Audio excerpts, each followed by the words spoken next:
Assalamualaikum warahmatullahi wabarakatuh. Perkenalkan, nama saya Artika Lena Rutmani KM dari kelas X IPS 4 nomor absen 08. Di sini saya ingin menjelaskan tentang biografi mengenai Raden Ajeng Kartini. Raden Ajeng Kartini atau sebenarnya lebih tepat disebut Raden Ayu Kartini adalah seorang tokoh Jawa dan pahlawan nasional Indonesia. Kartini dikenal sebagai pelopor kebangkitan perempuan Nusantara. Ia adalah seorang aktivis Indonesia terkemuka yang mengadvokasi hak-hak perempuan dan pendidikan perempuan. Raden Ajeng Kartini lahir pada tanggal 21 April tahun 1879 di Jepara. Dan Raden Ajeng Kartini meninggal pada tanggal 17 September 1904 di Kabupaten Rembang.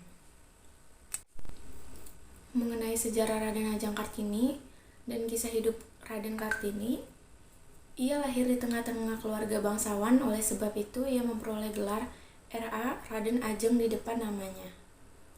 Gelar Raden Ajeng dipergunakan Kartini sebelum ia menikah. Jika ia sudah menikah, gelar kebangsawan yang dipergunakan adalah R.A. Raden Ayu menurut tradisi Jawa. Dan ayahnya Raden Ajeng Kartini bernama R.M. Sosroningrat, putra dari Pangeran Aryo Tidjodronegoro IV, seorang bangsawan yang menjabat sebagai Bupati Jepara. Beliau ini merupakan kakek dari R.A. Kartini. Ayahnya R.M. Sosroningrat merupakan orang yang terpandang sebab posisinya kala itu sebagai Bupati Jepara. Hingga akhirnya ayah Kartini kemudian mempersunting seorang wanita bernama Raden Ajeng Worjan yang merupakan seorang bangsawan keturunan langsung dari Raja Madura ketika itu.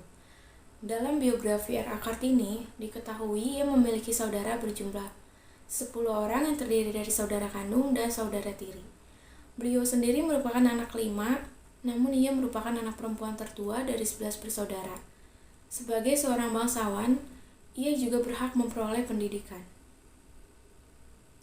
Pendidikan Raden Ajeng Kartini. Mengenai riwayat pendidikan R.A. Kartini, ayahnya menyekolahkan anaknya di ILC. Disinilah ia kemudian belajar bahasa Belanda dan bersekolah di sana hingga ia berusia 12 tahun. Sebab ketika itu, menurut kebiasaan ketika itu, anak perempuan harus tinggal di rumah untuk dipinggit. Cita-cita luhur Raden Ajeng Kartini adalah ia ingin melihat perempuan pribumi dapat menuntut ilmu dan belajar seperti sekarang ini. Gagasan-gagasan baru mengenai emansipasi atau persamaan hak wanita pribumi itu dianggap sebagai hal baru yang dapat merubah pandangan masyarakat. Selain itu, tulisan-tulisan Kartini juga berisi tentang makna ketuhanan, kebijaksanaan, dan keindahan, peri kemanusiaan, dan juga nasionalisme. Inilah yang menjadi keistimewaan Raden Ajeng Kartini. Sejarah mengatakan bahwa Kartini diizinkan oleh ayahnya untuk menjadi seorang guru sesuai dengan cita-citanya. Namun, ia dilarang untuk melanjutkan studinya untuk belajar di Batavia ataupun ke negeri Belanda. Hingga pada akhirnya, ia tidak dapat melanjutkan cita-citanya baik belajar menjadi guru di Batavia ataupun juga kuliah di negeri Belanda. Meskipun ketika itu ia menerima beasiswa untuk belajar ke sana. Pada tahun 1903, pada saat Raden Ajeng Kartini berusia sekitar 24 tahun, ia dinikahkan dengan K.R.M. Adipati Aryo Singgi Dijojo Adiningrat, yang merupakan seorang bangsawan dan juga bupati di Rembang yang telah memiliki 3 orang istri. Meskipun begitu, suami R.A. Kartini, yakni K.R.M. Adipati Aryo Singgi Dijojo Adiningrat, memahami apa yang menjadi keinginan istrinya itu. Sehingga ia kemudian diberi kebebasan untuk mendirikan sekolah wanita pertama. Sekolah itu berdiri di sebelah kantor pemerintahan Kabupaten Rembang yang kemudian sekarang dikenal sebagai Gedung Pramuka. Pernikahan Raden Ajeng Kartini hingga wafatnya.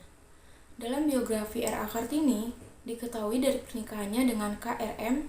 Adipati Aryo Singgi Dijojo Adiningrat, R.A. Kartini kemudian melahirkan anak bernama Soesalit Dijojo Adiningrat yang lahir pada tanggal 13 September 1904.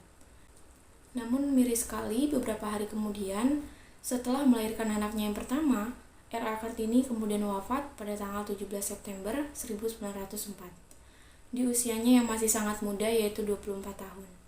Beliau kemudian dikebumikan di Desa Bulu, Kabupaten Rembang. Berkat perjuangannya, kemudian pada tahun 1912, berdirilah sekolah wanita oleh Yayasan Kartini di Semarang. Kemudian meluas ke Surabaya, Yogyakarta, Malang, Madiun, Cirebon, serta daerah lainnya. Sekolah tersebut kemudian diberi nama Sekolah Kartini untuk menghormati jasa-jasanya. Yayasan tersebut milik keluarga Van Deventer, seorang tokoh politik etis di era kolonial Belanda. Di sini saya juga ingin menunjukkan sebuah karya-karya yang telah dibuat oleh tokoh pahlawan Raden Ajeng Kartini. Di antaranya yaitu buku yang berjudul Habis Gelap Terbitlah Terang, Letters from Kartini, surat-surat Kartini, dan buku-buku lainnya. Di sini saya ingin memberitahu sebuah quotes dari R.A. Kartini.